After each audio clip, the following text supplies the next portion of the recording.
This episode brought to you by Progressive Insurance. Do you ever find yourself playing the budgeting game? Shifting a little money here, a little there, and hoping it all works out? Well, with the Name Your Price tool from Progressive, you can get a better budgeter and potentially lower your insurance bill too. You tell Progressive what you want to pay for car insurance, and they'll help find you options within your budget. Try it today at Progressive.com. Progressive Casualty Insurance Company and Affiliates. Price and coverage match limited by state law. Not available in all states. Now, back to the interview from a few minutes ago with Barnes, Leslie, and Jimmy. The best of the Morning X. 99X. We're talking to Tony Curtis. I've had the best time here in Atlanta. Weren't you friendly with President Kennedy? I was. And were there a lot of things? I mean, I'm sure you spent some time at the White House and partied with the president. Were there things that you saw or that happened that you knew would be really bad if the press ever got hold of it? I will tell you up front, they were the most charming family, most honest family of any people I met. I admired every one of them.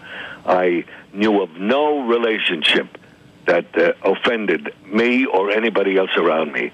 There was no relationship with Marilyn Monroe. Now, wait, are you saying there was no relationship that you saw? You're saying that whole thing is completely... completely false. Marilyn Monroe, at that period of time, was the end of her ropes. She had suffered emotionally for a long, long time, and she was just constantly on alcohol and substance abuse. And I just cannot imagine the President of the United States or his brother or anybody fooling around with a woman that was so dispirited, so undone, living like a bag lady in this house. I cannot imagine it. Like when you made Some Like It Hot with her, though, she was not in that condition back then. Oh, yes, she was. Really? At that point? I did that movie in 1957-58. Poor Marilyn was in trouble already. Was she? What was going? It was evident on the set and stuff? Well, she just was, she had just been abused so much earlier and started to drink a lot that it made it difficult for her to be able to perform. This was in 47 we started that movie. Did they have to wheel her in, just prop her up? They didn't have to wheel her in, but she had a tough time with it, She was constantly late. She was having a very difficult time living. And there was an unusual pressure on her, guys and girl. The pressure being, when you make a movie, you've got 10, 12, 14 hours a day, and you've got to produce so much work. It isn't like one sitting in an office saying, well, let me take a 2-hour break and I'll come back. There's so much money spent every hour on a movie that you're committed to it and you've got to stay with it. And she just couldn't maintain that tempo by that time. Through all your movies, who's made the biggest impression on you? Cary Grant. Cary Grant. Yes, I really admired that man. But let me say this. Marilyn was a good friend of mine. Marilyn and I met in 1949, and we kind of went together for a couple of weeks at the beginning of both our careers. And I really liked her a lot. She was a very compassionate and sweet woman in those early days. And all the players that I've worked with some excellent actors and actresses. From Gregory Peck, Cary Grant, down to Jack Lemmon. Jack Lemmon, Larry Olivier. Ever work with Kirk Douglas, Burt Lancaster. Ever work with Brando? I never worked with Marlon. Are you on any kind of friendly basis with him? Yes, definitely. Marlon and I he started just about 4 months before I did in the movies. That was in the beginning of 48. I got in the movies in the middle of 48. We're talking to Tony Curtis. Tony, back in the day when you were hanging out with JFK, did you crash over there at the White House?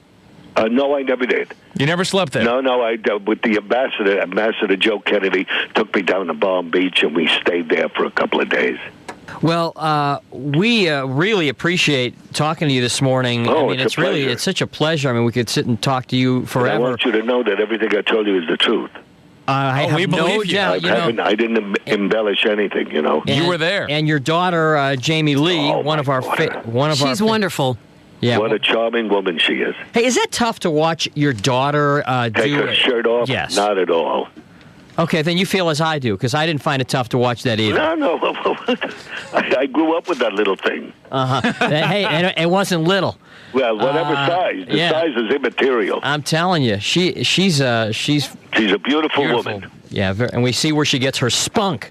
Tony, one last thing before you leave. We have a thing called the fish quiz. The big quiz. No, it's the fish quiz. Got it. Everyone from Warren Beatty to your daughter, they've all done this thing. And what it is you get 15 seconds on the clock to name as many fish as you can. As many what? Fish. Yeah. Anything underwater counts. Yeah, anything in the water. Yeah, are you ready? Yeah. On your mark, And get what does set. that end with fish? No. Anything like Just goldfish. Any kind of fish. Just keep naming fish. You have 15 seconds to name as many fish. Let me see. How about a blowfish? On your mark, get set, go. Blowfish. Okay, there's one. A no fish. No fish. A cumfish. Cumfish. A goldfish. There's two. Goldfish. Goldfish. Silverfish. Silver. Cadillac fish. Lobster man. Shells. I think there are oysters. Okay, Tony. Time's up there, Tony. How did Curtis. I do? You know, Tony, I don't think you were taking our fish quiz too seriously. I was. I just don't think you gave it. Those are the only fish I know, buddy. I know herring. I'll bet. Come on, I see you down on a boat. How many is the most you ever got from anybody? 15. Coolio. What? 15. Coolio. One an inch? One every second? Yes. Yeah. How many? What does daughter get? What did Jamie Lee get? Jamie Lee got. She got about 9. 9? Jamie Lee got 9. 9 fish. 9. Well, I wasn't paying that close attention. Yeah. Hey, Tony, you're in for Turner Classic Movies. When do you leave? You out of here today? I'm leaving just about an hour. Oh, too bad. Back to the Lazy A, I call it, Los Angeles. Oh, yes. You and then are. on November 6th, I'm getting married. Again, I would like to say how pleasant and everybody's been here in this city. Tony, you are a riot. We would love to have you on again someday. I will. Anytime you're ready for me, call me. You know, you can tell us the truth, Tony. I if you're getting married in Vegas, you're getting married at that Elvis chapel, aren't you? No. You're getting married at the Elvis. I'm getting married at the MGM Grand and the top suite. Are you a gambling man, Tony? No, I'm not. No. Did you know Elvis? Did you ever work with Elvis? I bet. I knew Elvis when I first. May I tell you a story about Elvis? Of course. We'd love to hear one. Yeah, okay. I was working at Paramount Pictures doing a picture called Boeing with Jerry Lewis. And at lunch hour, I would put on a pair of shorts, walking shorts, and my sneakers and a T-shirt or a sweater and just walk around the lot. I didn't eat a lot in those days. I still don't. And I was walking by a big camper, a big dressing room outside one of the sound stages. And as I walked by it, the door opened, and an arm reaches out, and I look up, and it's Elvis. And he pulls me into this camper, up these steps. He says, "Mr. Curtis, what a pleasure it is to see you." He says, "I've been a fan of yours all my life. You're such a great actor, Mr. Curtis. Please come in." So he brought me into this camper, and there were these 4 or 5 guys sitting around. He says, "Mr. Curtis, this is so-and-so," and he introduced me to everybody. I said, "How do you do?" He says, "Mr. Curtis, what a privilege and a pleasure it is to spend a couple of minutes with him. Won't you have a drink?" I said, "Listen, the first thing you have to do is stop calling me Mr. Curtis. Please call me Tony." And Elvis looked at me and he said, "Tony?" I said, "That's it. And what'll I call you?" He said, "Mr. Presley." Thank you very much. The best of the Morning X on 99X. Barnes, Leslie, and Jimmy. The original 99.